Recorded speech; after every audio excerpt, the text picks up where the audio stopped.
नमस्कार दोस्तों, मैं अंकुर उपाध्याय स्वागत करता हूं आप सभी का एक बार फिर से अपनी नई वीडियो में।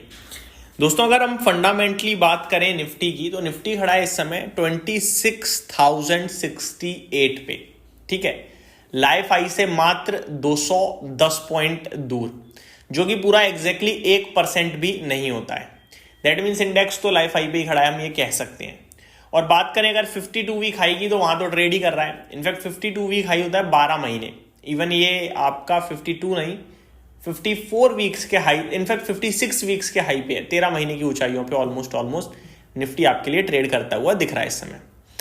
अब फंडामेंटल की अगर मैं बात करूं, तो फंडामेंटल क्या होता है? अर्निंग्स, वैल्यूएशंस, यही फंडामेंटल्स है अगर निफ्टी की पर्टिकुलरली बात करूंगा तो ऑन एन एवरेज माना यह जाता है कि अगर निफ्टी 18 से 22 के पीई के बीच में है कहीं, तो वो लॉन्ग टर्म एवरेज पीई है, वहां पे आप निवेश के मौके तलाश सकते हैं।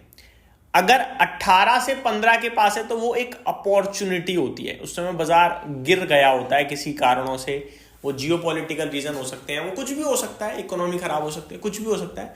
अगर 18 से 15 के पीई पे है, तो वो आपके लिए अपॉर्चुनिटी होती है। और बिलो 15 है, वैसे तो बहुत कम ही बिलो 15 पहुंचता है, और 10 से 15 के बीच में तो वो गोल्डन अपॉर्चुनिटी के रूप में देखा जाता है बाजार को। बट वहां पे निफ्टी जाता नहीं है, बहुत रेयर मोमेंट्स में जाता है, बहुत ही रेयर। ठीक है, अगर 22 से ऊपर 25 के आसपास निफ्टी है, तो वो थोड़ा सा आपको ये प्रतीत करा रहा है कि यार थोड़ा महंगा है। और 25 से 30 है, तो वो ये बोलता है कि भैया कभी भी प्रॉफिट बुकिंग आ सकती है। ये निफ्टी के पीई का रेंज रहता है। ठीक है, अभी करंट सिचुएशन में निफ्टी जो ट्रेड कर रहा है आपके लिए, वो ट्रेड कर रहा है 22.5 के आसपास। ठीक है, एग्जैक्टली मैं आपको बताऊं तो 22.7 के पीई पे ये खड़ा है ऑलमोस्ट। कुछ रिपोर्ट्स आपको दिखाएंगे और कुछ वेबसाइट्स आपको बताएंगे एनएससी जैसी कि 22.5 22.7 के पीई पे निफ्टी ट्रेड करता हुआ दिख रहा है। ठीक है, अब ये महंगा है या सस्ता है? जैसा कि मैंने बोला, 18 से 22 एक नॉर्मल रेंज रहती है। अब ऑब्वियस है 22 तो थोड़ा सा रेंज के अपर पार्ट पे ही है, इवन ये 22 से भी ऊपर ही है 0.7%। ठीक है, अगर मैं अर्निंग्स की बात करूं, तो 1148 का ईपीएस निफ्टी ने क्लॉक करा है। और जिस हिसाब से हमने क्वार्टर 2 की अर्निंग्स देखी है, क्वार्टर 3 में करीब 10% से ज्यादा का जंप मिलेगा। तो मैं 10% लेके चलूं तो 1148 यानी कि 114 और ऐड कर दूं इसमें, तो मेरे को 1264 के करीब का, 1262 के करीब का ईपीएस आ जाएगा। अगर मैं 1262 का ईपीएस लेके चलूं और निफ्टी मेरा खड़ा है 26,000 के समथिंग, तो 1262 को मैं इंटू करता हूं 22 से, तो फिर ये मेरा 27,764 निकलता है। ध्यान दीजिएगा, मैं आपको पूरी कैलकुलेशन बता रहा हूं। 27,764 निकलता है अगर करंट पीई ही रहा और 10% की ग्रोथ मिल गई मुझे अगले क्वार्टर के नंबर्स में निफ्टी 50 की कंपनियों से, तो 27,500 के पार निफ्टी दिख रहा है। दूसरी बात, मैं 1262 को इंटू करता हूं 20 के मल्टीपल से, तो 25,240 दिखता है। यानी 2 पीई मैंने सस्ता कर दिया, अर्निंग बढ़ा दी, तो यहां पे 25,240 है। और ये वैल्यूएशन ऐसा कोई नहीं होगा जिसे खराब दिखेंगे भारत के 20 का पीई। चलो 3 महीने और खराब हो गए, 25,240 पे निफ्टी है, बेकार रहा। अब मैं आगे की बात करता हूं आप सभी के साथ। अगले क्वार्टर में 1264 से फिर 10% की ग्रोथ पूरी तरीके से संभव है, क्योंकि ग्रोथ आ रही है भाई साहब। क्वार्टर 4 और बेस्ट रहेगा ऐसा मान के चल रहे हैं।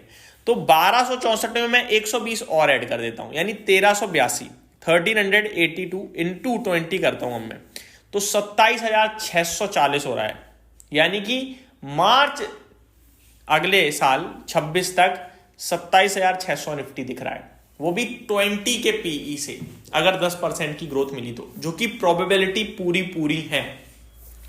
तो अब मैंने एक कैलकुलेशन आपको बताई है, और इसमें मैंने कोई गुणा, मतलब ऐसा नहीं करा कि कोई अपना मन से बताया है या कुछ। मैंने नॉर्मल जो ग्रोथ आ रही है वो बताया। जो निफ्टी का पीई है वो करंट पीई पे भी रहता है, तो कहां निफ्टी जा सकता है, और अगर वैल्यूएशन और सस्ते होते हैं तो कहां जा सकता है, वो भी आपको बताया।